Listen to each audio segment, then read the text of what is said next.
Good morning and welcome back to the course that is Fundamentals of Crop Physiology. In the last week, we had our midterm examination. Because of that, there were no lectures. But this week onwards, we will be having lectures on our as per our timetable. Okay. In the last lecture, we have gone through transpiration. Okay, in which different ways of transpiration, types of transpiration we have discussed about, in which lenticular, cuticular, and stomatal transpiration is there. And we have also discussed about the mechanism of this transpiration. So today we will discuss about what is meant by guttation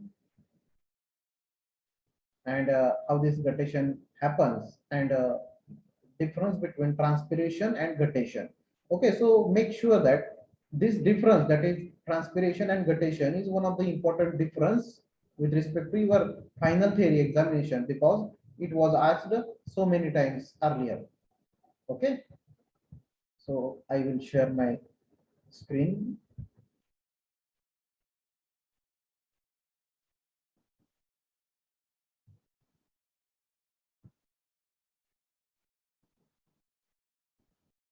Okay, so guttation. Okay, guttation means what? In the transpiration, we discussed about how this loss of water is takes place from stomata.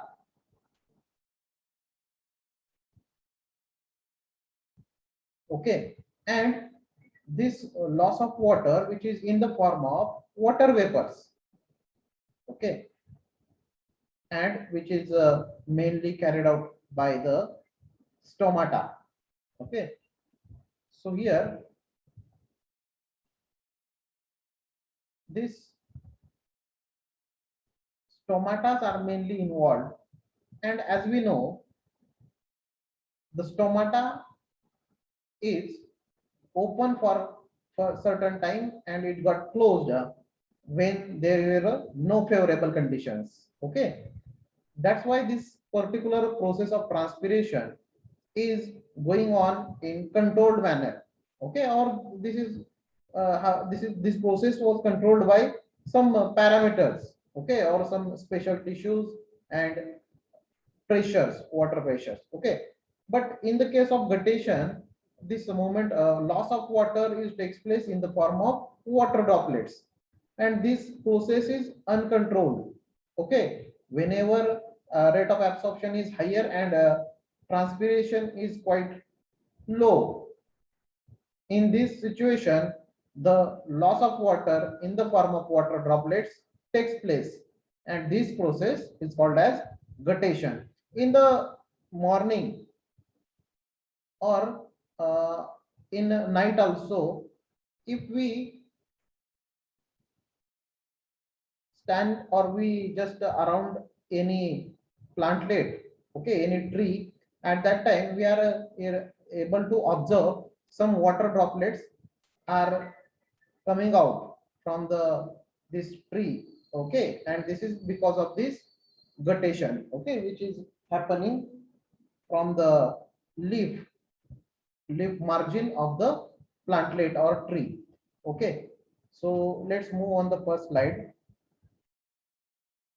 Here from this image we are able to observe how this how this guttation is happening. Okay, in the transpiration, water is lost in the form of water vapors, and these water vapors we are not able to observe.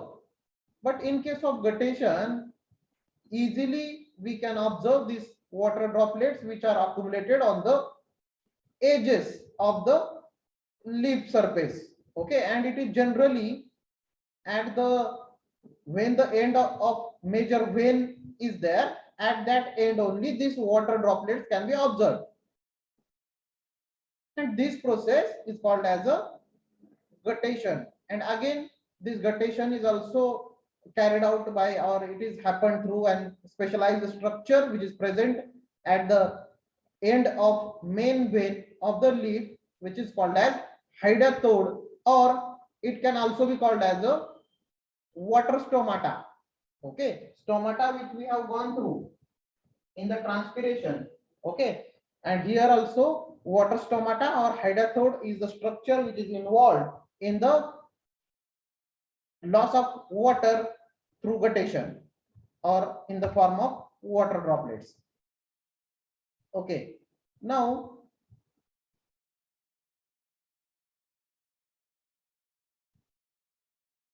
moving on to the next slide. In some plants such as garden, nasturtium, tomato, then colocasia, water drops ooze out from the uninjured margin of the leaves where a main vein ends. This is called guttation and takes place through early in the morning when the rate of absorption and root pressure are high while the transpiration is very low. Okay, so basically here we may observe that whenever some injury is there to the any plantlet, from that injury also some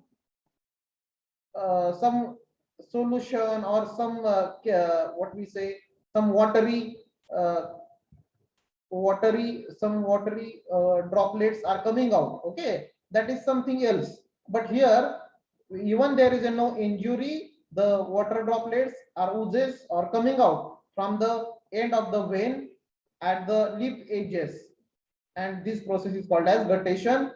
And why this guttation is happening? Mainly because of whenever water absorption is higher and transpiration is quite low. Okay, at that time this is the another way to lose out excess water from the leaf surface. Okay, next point, the phenomenon of guttation is associated with the presence of special type of stomata at the margins of the leaves which are called as water stomata or hydathodes. Okay, as we discussed earlier, this is the structure. Okay, water stomata or hydathode which is present at the margins of the leaves and through which this guttation is happening. Each hydathode consists of water pore which remains permanently open. Okay, now remember one thing, in the transpiration when we discussing about the stomata, opening and closing of stomata, there is an particular protocol or system in which the stomata is get opened for the some time, then transpiration will happen, and again when there is a no favorable conditions it will get closed. But here this hydathode or water stomata which is present, its water pore which remains permanently open, means what, it is not getting closed for any reason. Okay, it will be open, and whenever water pressure is root pressure is high, rate of absorption is high, there will be the guttation. Okay, moving on to the next slide.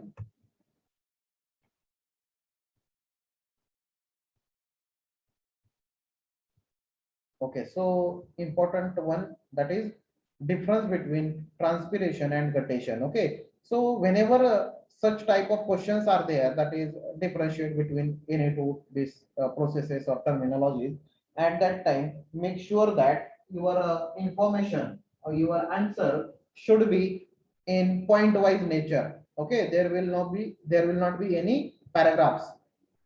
Okay, so the first point, water is lost from aerial parts of plants in the form of invisible water vapors. Okay, in the transpiration, whatever water is coming out, that is in the form of water vapor and which cannot be observed by the naked eyes. While in other case, that is guttation, the watery solution oozes out from uninjured margins of aerial leaves only. Okay, and this is in the form of water droplets and it can be observed by the naked eyes. Second, transpiration occurs mostly through stomata. It may also take place through the cuticles and lenticels.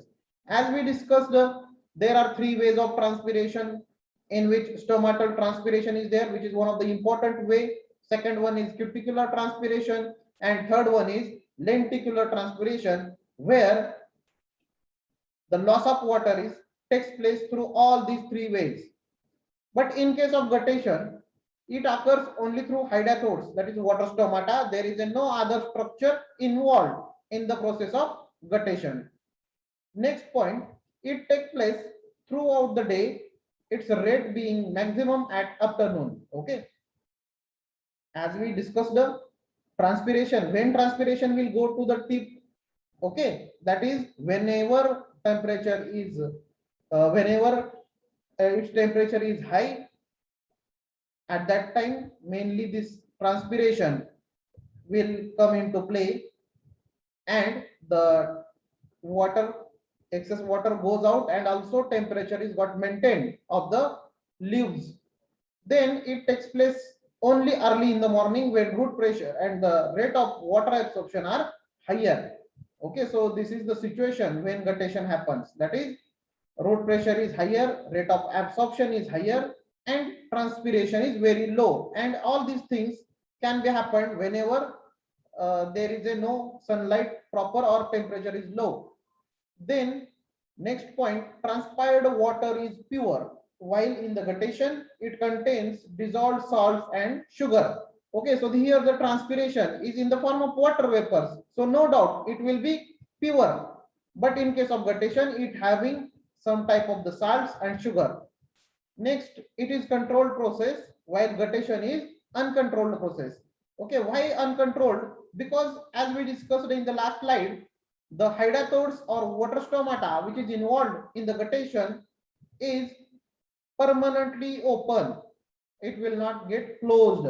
While in case of transpiration, the stomata opening and closing is there. Okay. Then next is change in pH in case of transpiration, while in the guttation there is a no change in pH.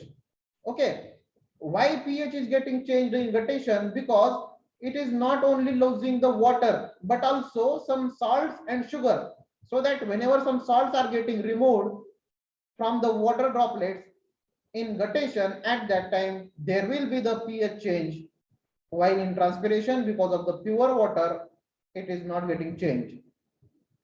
Then the next point is increase in turgor pressure, while the other one no increase in turgor pressure. And the last point, it lowers down the temperature of leaf surface, and in case of guttation it lacks such relationship, because this guttation is happening whenever transpiration rate is very low and absorption rate is very high, and this is mainly happening in the early morning and late night. Okay, so that there will not be any relationship between the temperature and loss of water or maintaining of the temperature. Okay, no such things are happening in the guttation, while in case of transpiration, surely the rate of, because of the transpiration, the temperature is come down of the leaf surface. Okay, okay, so these are the only 2 points which we are covering in this lecture. In the next lecture we will start with the another important topic, that is mineral nutrition. Okay, in which we will discuss about what are the different minerals, what is meant by micro elements, what is meant by macro elements, then what is the criteria of essentiality, and how the absorption of these minerals takes place from the soil by the roots. Okay, thank you.